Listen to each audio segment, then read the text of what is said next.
What's up, y'all? Welcome back to Dolphins Daily, your daily dose of Dolphins content with your boy Chris Kane. Let's talk about the Dolphins.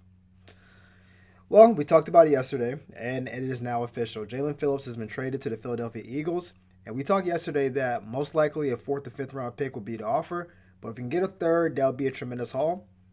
If Philadelphia traded him for a third round pick, it was exactly what we talked about, and Philly's been hunting. Like they've been looking at him, Miles Garrett. They don't feel like their pass rush is good enough, which I agree with. Outside of Jalen Carter, they just don't really have a good rush. So they made a move and they maybe overspent a little bit for Jaelan Phillips, which is great for us in terms of compensation, but sad because we lost Jaelan Phillips. But this was going to happen. Going to this year, I think if he started the year like balling out, sorry my voice. If he started the year balling out, I think we would have maybe offered him an extension at some point. But because he's been kind of slow, like in terms of getting back to where he's been, and he's been injury prone, I think it was kind of like, all right, are we going to extend this guy who's been out for basically 2.5 years of his 5 year contract, or try to get compensation back and then rebuild? They chose the latter. I think that's a smart like fiscal move for sure. Jalen decided he wanted to give a farewell tweet. I don't know what you call X things anymore. I think they're still tweets. But this is what he said. I want to thank the Miami Dolphins organization and the South Florida community for embracing me for these last 5 years. I am forever grateful to everyone who welcomed me and made me feel at home. I wish nothing but the best to the team, organization, and fans. Yeah, I mean that makes sense to me. Jalen's always been a class act. I was hoping that one he wouldn't have got hurt last year because if had he played all of last year, we probably would have extended him already. The injury was okay. Let's see how you look coming back from the injury, and he looked like he was a little bit slower than he was. Still, like instincts are there. Still, like kind of in the right place, but just not like just can't quite make the play. Okay, he's been better lately, but can you bet on that going forward? We can't. Philadelphia is taking a essential 7-8 game sample size. If he balls out, Howie may give him some kind of extension. If he doesn't, who gave a third round pick for, essentially one playoff run? I get it. I think it's smart. And also shout out to the Miami for holding Jalen down. I'm sure there are worse teams who wanted to trade for him. And we traded him to the best possible situation he can go to because he's going to a team that is already dominant, the championship pedigree. He knows Vic Fangio from coaching here already. So the terminology is probably very similar. Probably the best thing we could have done for him. And we got back compensation that pretty good. So all in all, I think this is kind of a win-win situation. Sorry to see him go, Jalen. You will be missed. 1-5. You did well here. We wish you the best in Philadelphia. Just don't play us and beat us up too much. But go there and prosper. Now I saw this today and I was shocked by it. That Minkah Fitzpatrick apparently is on the trading block. I did not see this coming. Y'all know I like Minkah. He's another Alabama guy. What I think is probably happening here, and again, this is a little bit of reckless speculation. Minkah's been asking for a contract extension since he came here, right? And Drew Rosenhaus is his agent. Drew's everybody's agent. And I think what Miami wanted to see was come back here and be the guy that we drafted. I'm a big fan of Minkah. I thought he still had some juice in the tank. I'll be honest, I have not seen the Minkah that I want to see this year. He's looked like a solid to okay safety. He has not been a game breaker. He's not been as active in the secondary. He doesn't fly around the way I want to see him. And now he's saying I want an extension. And the extension is going to be $13 to $16 million a year. I don't know how Miami in good faith can really pay that amount of money. That's why Javon Holland is not here anymore. So I think this wasn't a plan when we signed him to trade him. I think it was we're signing you to be our guy in the secondary. You're going to be the leader. You're going to command the young guys. But now it looks like maybe he lost a step. So why would we give you an extension? It's better to trade you now while your value is still relatively high. You still have a year left on the contract. I predict, and again, I'm doing this on the first, so by the time, or the third, by the time you see this, he may have been traded. I think a team like Dallas or a team like Washington are very much going to be in line to trade for him. Both those teams have terrible secondaries. I just watched the Cowboys get abused by Jacoby Brissett in the secondary.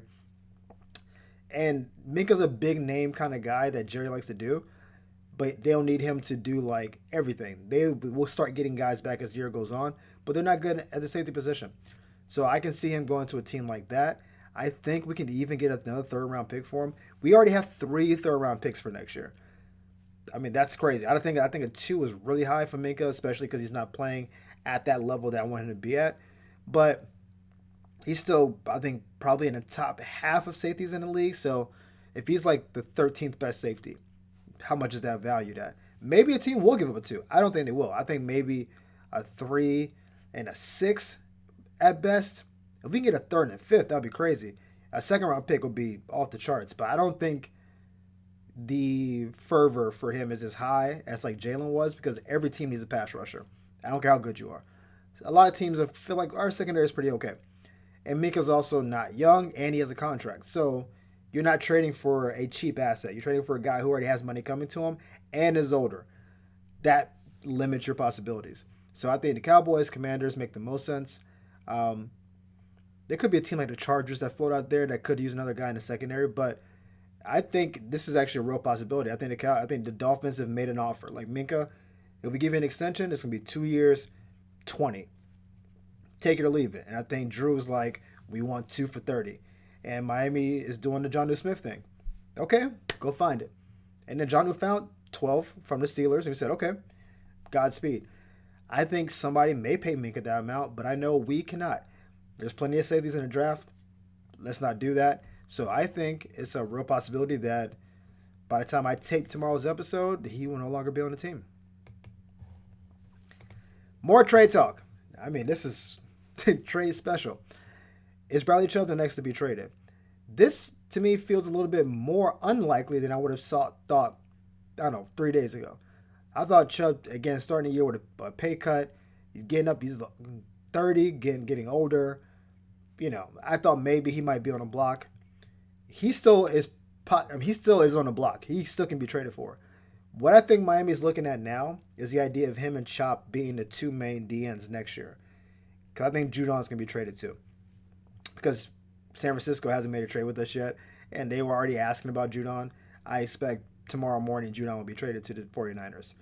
But if Bradley Chubb goes, we don't really have another DN that we feel confident dropping into play. And I don't know what Bradley's like, what his value is. Again, he missed all of last year. This year he started really well, and he's kind of tapered off a little bit. Again, contract, a little bit older. Could you get another third round pick? I mean, possibly. We're going to have five third round picks. It's a possibility. Because I keep saying third because second round pick to me is like, this is a starter for the long haul. I don't think of Bradley Chubb is playing more than probably 2, maybe 3 more high level years if you think he's playing high level right now. So that's why I'm saying third. Because third is like, okay, he'll probably be good for the rest of this year, maybe next year, and they're going to move on from him. A lot of teams need pass rushers. It's simple as that. And Bradley is maybe, because he took the pay cut, is not really overpaid for his position anymore. So you may think, okay, cool. He needs to change the scenery. He's not getting paid a ton. He's not due to make more money anytime soon. I can kind of talk myself into it. There are, again, a number of teams that are, where are we right now, that can say, you know what, we can take a third round flyer. We got plenty of picks at our disposal. Let's give up some of these assets and make a move. I think a team like, the number one culprit to me is Baltimore. Baltimore made a trade for DN today. I don't think they're done making moves, though. I don't know, a team like Seattle. Seattle's pass rush is pretty good, but they think they can make a Super Bowl run, which, why wouldn't they? Honestly, Seattle could be undefeated. They've been very good this year. Sam Darnold's been super solid.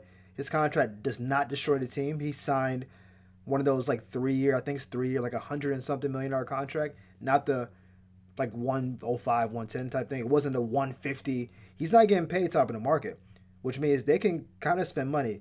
Jackson Smith and Jigba is not getting paid money yet. Kendall Walker is not getting paid money yet. Could we go out and get a Bradley Chubb? Our secondary is pretty good. Linebackers are good. D-line is good. Our coach, Mike McDonald, one of the best defensive minds. Like, I can see a team like that thinking, this is actually a sneaky year to win. Let's go make a move. Minnesota's always out there. Brian Flores is out there. Like, there's always teams, Detroit. Oh, my God, Detroit. I think there are a few teams that may be willing to part with a third because it'll be like a later round third for them. And they feel like our window to win is now or next year. So, could Chubb be traded? I think possibly. It depends. how hungry people are after this week. But it's a real change. I think Judon's going to be gone, though. I think Judon's already being traded. If Chubb is gone, too, that's wild to lose 3 outside linebackers in like one trade cycle, but it's a real possibility. So there's reporting a couple days ago that Tua was possibly getting benched this week. Benched this year, not this week.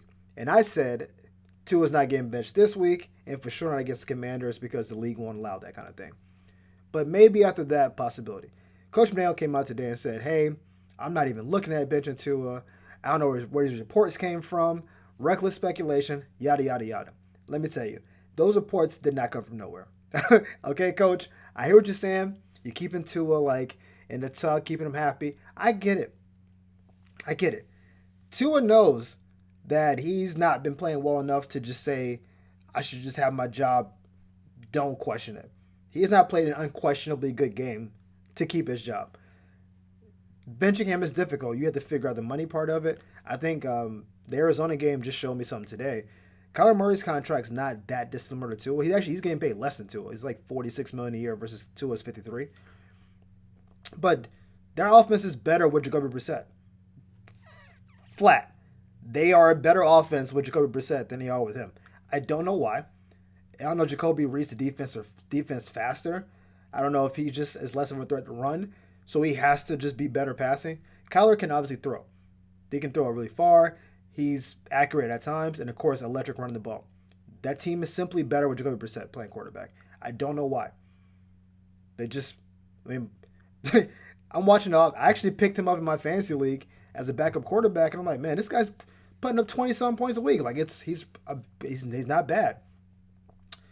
They can't get off Kyler because Kyler's due money through 2027, so they will owe Kyler like $100-something million left. But it's a situation where people are in Arizona like, can we get off Kyler? We're having a similar conversation with Miami where I don't know if Kyler Murray is benched. I know that he was emergency backup, and then I watched the game and he literally wasn't wearing pads. like he was wearing a sweater that just said Arizona on it. I'm like, that guy's not backing up nothing. He's not ready to play at all. So is he like a healthy-ish scratch? Maybe. And I think that's where Miami could be headed at some point. Tua's been on the injury report for the last 3 weeks. Thumb, hip, ankle. What's stopping them from just being like, you know what, Tua's too injured. We'll just let him sit. And just to see how the offense looks without him. That's the thing. They just need an excuse to see the offense without Tua one time. It could be Tua being knocked out of the game. It could be, sick. He had the pink eye, swollen eye thing against Atlanta. It could be anything like that. Tua misses a game. We see how the offense plays. The offense plays well. Then maybe they say, you know what? It's lingering a little bit. Keep him out again. So he's not like an official benching yet. It's more like, let's just see what happens. And if it's 2 weeks in a row of the offense looking better without him, then they start having that conversation of, I don't know, man. I have to bench this guy for real. I don't know. I'm just like, because Coach McDaniel was joined to the hip with Tua. But it also seems like the ownership wants to keep McDaniel going forward. And it's been way less committed to Tua going forward. Especially because Chris Greer, the guy who signed Tua to the contract, is no longer with the team. So there's no one. I mean, Stephen Ross okays the whole thing. So technically he's tether. But upper management is not like whoever they bring in, what they do going forward. Tua's not really tied to the future of this. They can figure it out. Do we want to bench him now, bench him next year? I think Tua will be benched at some point this year. Let me say that. I don't think Coach McDaniel is lying. I think he may have his hand forced. So maybe he's saying, I'm not close to benching Tua, meaning I don't want to put Tua out. Tua gives us the best chance to win. He's our leader, he's our captain. Fine. I think there's going to be a button hit and a phone call made. Let me see how the kid play. And if you want to fight it, fine. Remember, you're also on thin ice. That's the thing. Coach McDaniel is not like some super institutionalized, I'm locked in place 10-year coach. He could easily be fired. I don't think they want to, but the resume leads to him possibly being fired. He can be fired. So do you want to put your equity on the line to keep Tua in a lineup if he's not playing well? That doesn't make sense for your own self-preservation. So again, I don't think he's going to bench the next 2 games no matter what. But that third, if he plays 2 bad games in a row, talk to me in 3 weeks, and we'll see if the chatter doesn't start. The Oh, Zach Wilson's taking some first team reps in practice. You start hearing those conversations. Man, Zach looks really good with that first team offense. Just, y'all know I'll be right about stuff. Just wait. Just wait. If Tua plays 2 bad games in a row, those are going to be the reports. And then it'll be like a game time decision who's the starting quarterback, and you'll probably start Tua one more time. And if Tua bombs that game, he's out of there. But as always, y'all, thank you for tuning in to Dolphins Daily. We appreciate the love and support. Thank y'all for the likes and the subscribes. We'll see you next time on Dolphins Daily.